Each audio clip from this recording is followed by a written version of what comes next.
Rhenock may differ from the land of Siliguri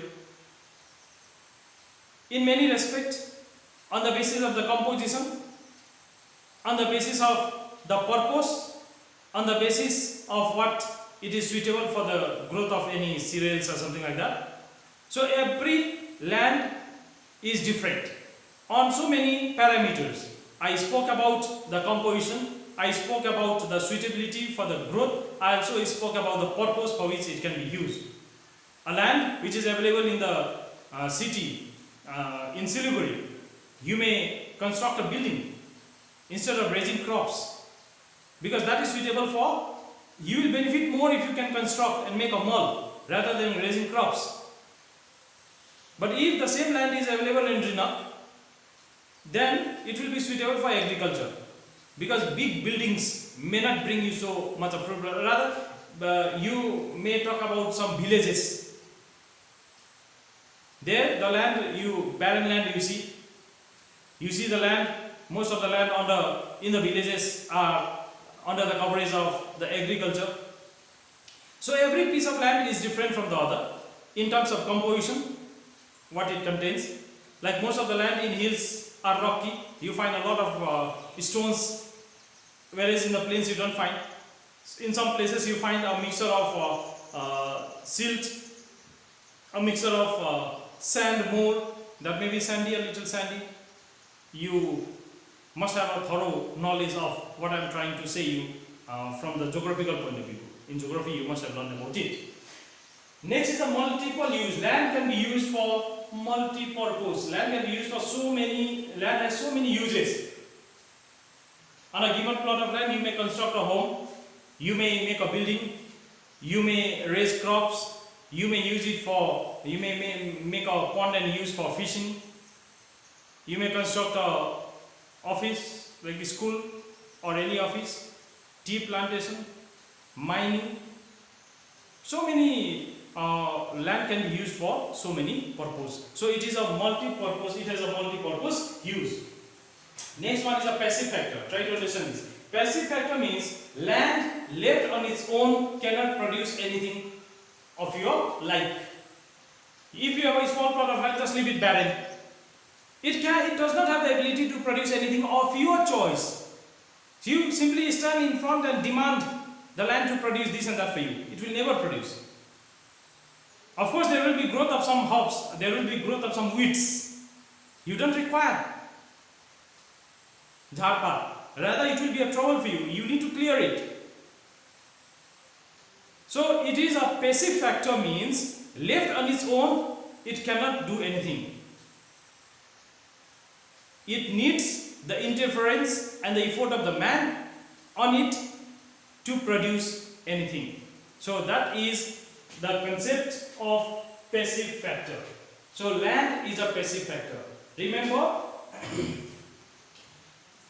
which are all passive factor is? Land is passive factor, capital is passive factor. Land is passive factor and capital is also passive factor. Capital means machines, money, these all are passive factor, because on their own they cannot produce anything. Computers are there in the office. Do the computers start automatically working right at 9? Somebody is needed to come and start switch it on, then press the buttons, this and that. Somebody is required to operate it. So these all are land and capital, these all are passive factor. Labor and entrepreneur are active factor, because when I started speaking, nobody needed to come and switch on. I wanted to speak and I started speaking. I wanted to work and I started working. So I am an active factor. Labor is an active factor. Entrepreneur is an active factor. But land and capital is a passive factor, because on their own they cannot perform. Somebody is needed to come and operate on them.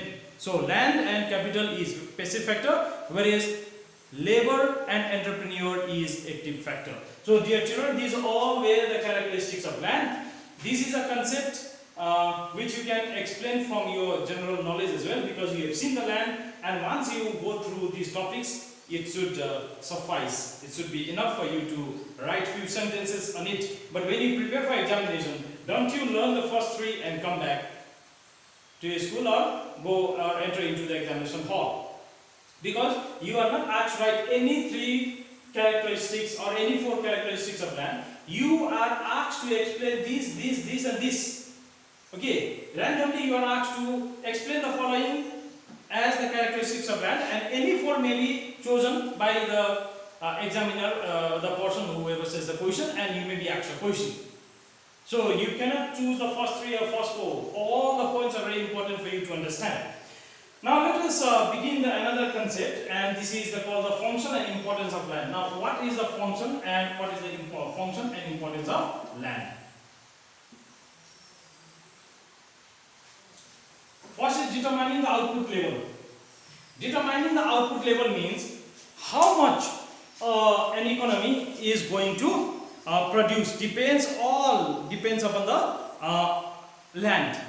So the first point that I have taken is determining the output of land.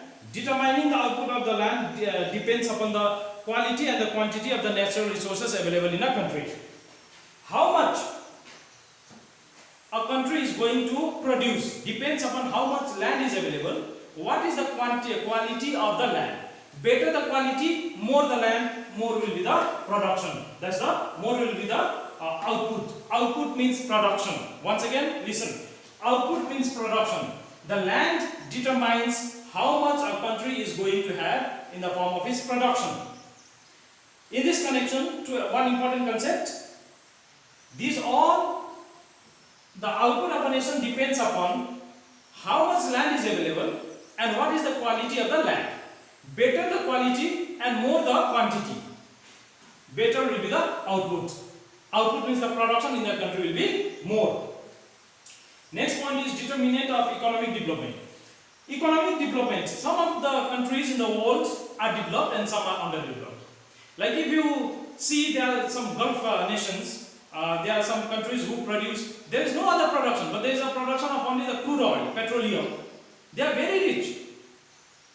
That means those countries are rich just because of one factor, and that is possession of natural resources. And hence the natural resources determine the economic development. Those countries become developed. Whereas a country that does not have any resources, or that have resources only just enough for themselves, for their own consumption, are not as economically developed as other resources, other countries having enough of the resources. So the availability of the resources decides the economic development. But the resources which we are speaking about are all contained in the soil, in the land. Those are not available in the air, in the cloud. So that is the second point, determining the economic development. The third point, promoting agricultural development. Land promotes the agricultural development. More the land, better the land, it is better or it is suitable for the cultivation. Then of course the agriculture will develop. If a country is big enough, then more land is available, and also it depends upon what is the quality of the land. If the land is fertile, it is better, suitable, then more will be the agricultural growth and hence the development. Next is the promoting industrial development. Promoting industry will develop depending upon the availability of the natural resources. Okay. Also, I can say that the industrial development also depends upon the availability of the land. Okay, because there are some industries that uses the production of the agriculture or the production of the land as its inputs or raw materials. Like Tata and Iron, you can talk about tea industries. Production of they require tea leaves as the raw material, and tea leaves are the agricultural products that are produced on the land. So land is totally influencing the industrial development also. Again, we find iron ore is a must, is a input, is a raw material for steel industries. For stone, for cement industries, you need to have a kind of rocks. These all are the natural resources found in land. A land having more of these kind of minerals will quickly develop your industrial sector of your nation. The next is source of electricity. Source of electricity, we can talk about the hydel electricity as well as the thermal electricity. Okay, hydel electricity is generated from land. From land, I am saying, because it is from rivers, and rivers are over land. Rivers are on land. Bigger the land, more will be the rivers and more volume of water and more electricity can be generated. Similarly, this is one point. That means if you the production of the electricity also is dependent on the land. Okay. Next is electricity. This is the thermal electricity. Hydroelectricity. The next is a thermal electricity. Thermal electricity is generated from petroleum. It is generated from coal. Okay, these all resources are again found as a natural resource from land. So the land is very important for generation of electricity, because this acts as a source of electricity, both the thermal as well as the hydro. Then the next point is meeting food requirement. All the food which we eat, all are produced over land by the farmers. Without land, we will die. We will have no food production of the food. So our food requirement will not be fulfilled. Hence, land is very important, and in fact I should have written this at the very beginning, because land provides us with the food. Whatever is produced on the land, it is food for somebody or the other. If it is a food for us, we survive. If it is not for the worms, for the insect, they eat and survive. So whatever is produced over land, on land, it is a food for us, and we survive because of it. So provision of food is one of the most important function of land. And the last one is source of water transport. For navigation, we need land. You may be wondering how, but even you see the sea. What is the base? Base is the land. There is a river, but if you dive into it and go to the base, you will see land. So even the river, seas, ocean, they are on land, and these act as a navigation, transportation.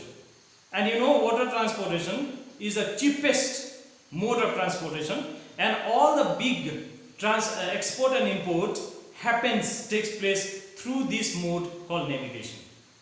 So a country having better and advanced navigation facility, a country having a wider sea coast and the rivers, plenty of rivers or many rivers, provide this facility to the development of the country. So these are the functions and importance of the land. Children, once again I am saying you before I conclude,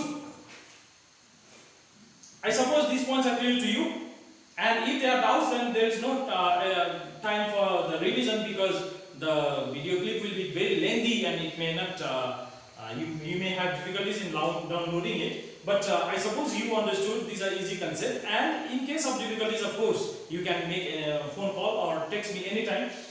Before I wind up this class, it is important for you to understand that all the 7 points, and all 7 points are important for you to understand. You cannot omit or leave any of the points. You cannot say this point is difficult, I will learn the easy points. No. You are never asked to write 3 or 4 functions. You are asked explain this and this as a function of the land. So council has a choice to name and ask any of